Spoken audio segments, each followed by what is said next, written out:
began as usual for 3 young boys in Badagry, Lagos State. But in this report, senior correspondent Ivy Kanu captions a journey of no return. She tells how things changed when they decided to go for a picnic by the seaside.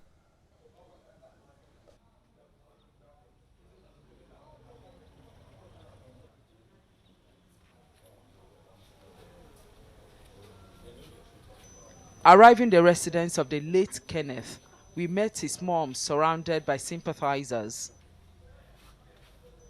She says having spent the better part of the day with her son, she never envisaged what befell her family. Later in the afternoon, a friend visited him. Around that kind of evening, the friend told him that he's going to give them good time, that they should go out and have good time. So I was in the house in the night cooking. After cooking, I was waiting for him to come back and eat. Then around that kind to 8, a friend called me. She told me that our children are in the police station. Another shock awaited her when she got to the police station. 60,000 naira to bail them. So after all said and done, they agreed on 20,000 naira to bail them. It was when they came out, I did not see my child. Then I asked her, the boy asked me, "Mommy, where is Zach?" I said, "What do you mean? Are you not together with him?" He said, "No, that he saw Aka jumping inside the river, the sea, when police was chasing them." Then when we get there, we saw some people.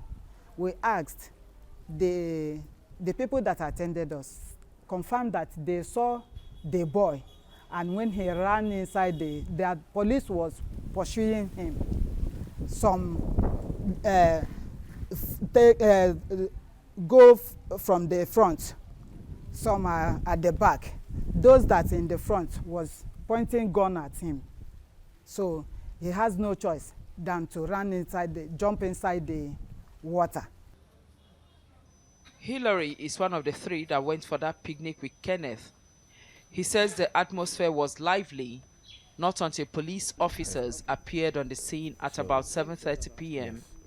About 7 o'clock, my friend Mark decided to escort the 2 ladies and told myself and Kenneth that we should wait behind. We were waiting for him. We saw him coming, and he said he's seen some signs of torchlights everywhere. So we're like, what's going on? Like, what sort of torchlight? I said he has been attacked there by hoodlums. So we said, okay, let's start going.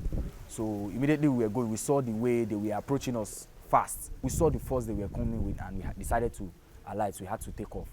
We were running. So immediately I got to a junction that we were running. I had to, myself and Mark saw that it was the Nigerian police force. I had to wait behind, including Mark. So the 3rd person, who happens to be the deceased, Kenneth, had to run towards the direction where the river is. So he jumped into the river where the chase was much. He jumped into the river. So when he immediately jumped into the river, I heard a splash. Hillary is not alone in his anger, as we were informed that these youths have continued to gather at the home of the Peters since his death. Our brother cannot just die like a chicken. They even saw cocaine or even India hemp on his hand. They were meant to save him first. Then they would charge him to courts. Armed with this information that police prevented divers from rescuing Kenneth, our crew headed to the beach side. Our guide recognized a young man seated alone, lost in his thoughts, staring at the river. On inquiry, we were told he's the 3rd person who went on that picnic with Kenneth. Though it was difficult getting him to speak, his account of the events are revealing.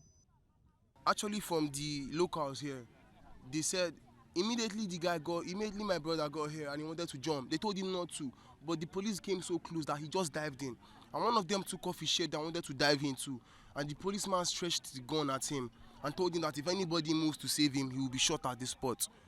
So all of them just backed back until the policeman used his torchlight to shine on the water and make sure that there is no trace of him anymore.